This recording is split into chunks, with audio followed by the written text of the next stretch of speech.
Hey guys, I just wanted to jump in and say hi and talk to you a little bit about what to expect for level 2, the FMI Chartered Financial Modeler exam. So I assume that if you're sitting at level 2, you have passed level 1. So congratulations for passing that.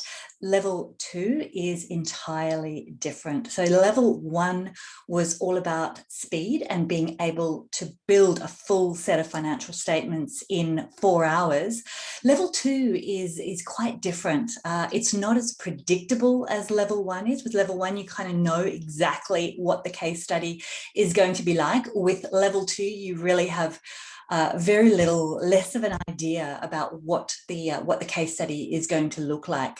You have some idea, but really anything is up for grabs, and it's much more difficult to prepare for because there's just a wider variety of tools and techniques and topics that potentially could be covered. It's more about problem solving. You do still need to work on your stamina, and speed is less. It's less about speed and more about problem solving, but you do still need to keep going. You still have 4 hours.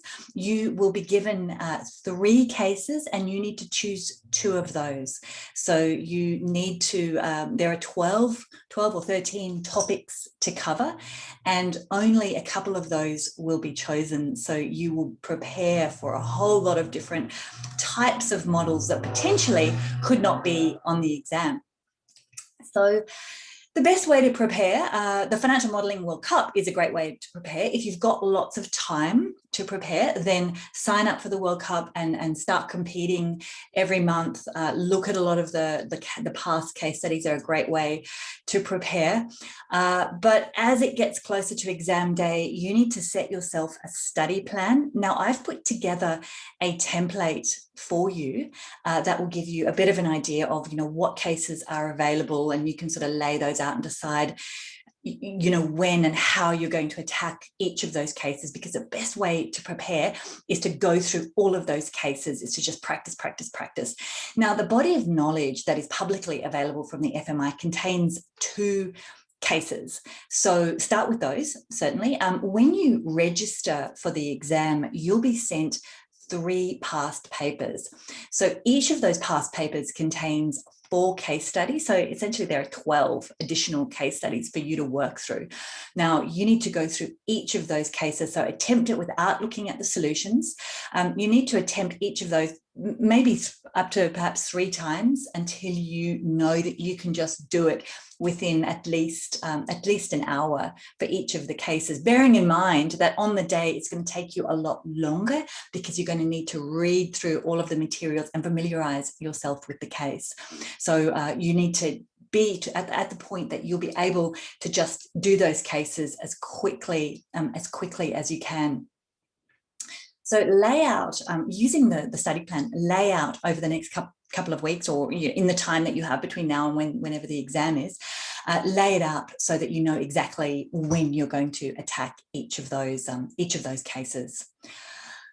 Remember that if you are attempting the Financial Modelling World Cup, there are some great, once you've run out of cases that the FMI have given you, the Financial Modelling World Cup is a great resource of additional cases. Remember that the cases, though, are great preparation, but they are not the exam. So if you're short of time, make sure that you focus on the cases that the FMI have given you.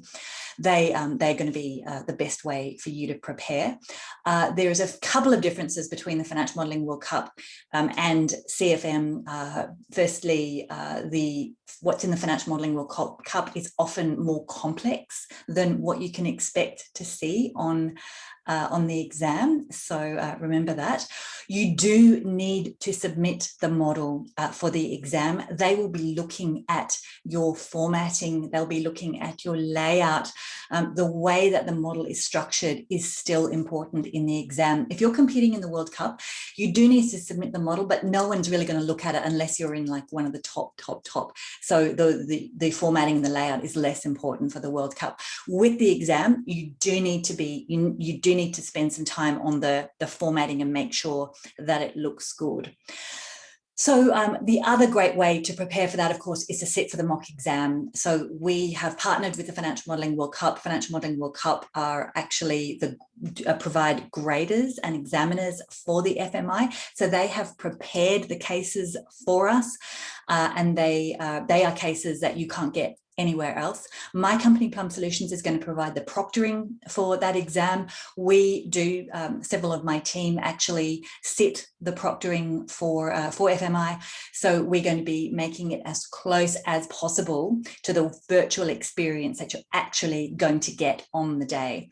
So that is something that is going to really, you will know when you've sat the mock exam, you'll know whether you're ready. So the mock exam is held 2 weeks prior to the actual day. So yeah, you'll get individualized feedback. So you'll get the exam, you'll sit it. If it's at a time of day that you can make, great, we'll do it all together. Alternatively, you'll do that on your own. And as long as you submit it by Monday, you'll receive the individualized feedback at least a week prior to the exam. So you'll get to see the areas that you really need to work on. I think that was pretty much all I needed to tell you for today. Yeah, so if you're doing the mock exam, feel free to make a time with me. We start the support, the one-on-one coaching or clinic sessions a couple of weeks prior to the exam. So it's your chance to book an appointment with me. You can do one at least once a week leading up to the exam. So feel free to make a time with me. We will go through your strategies, how you're doing, questions that you've got about the content, and it's really just a way of checking in and just making sure that you feel really, really ready. So yeah, good luck. I hope you do well, and yeah, I'll see you soon. Talk to you soon.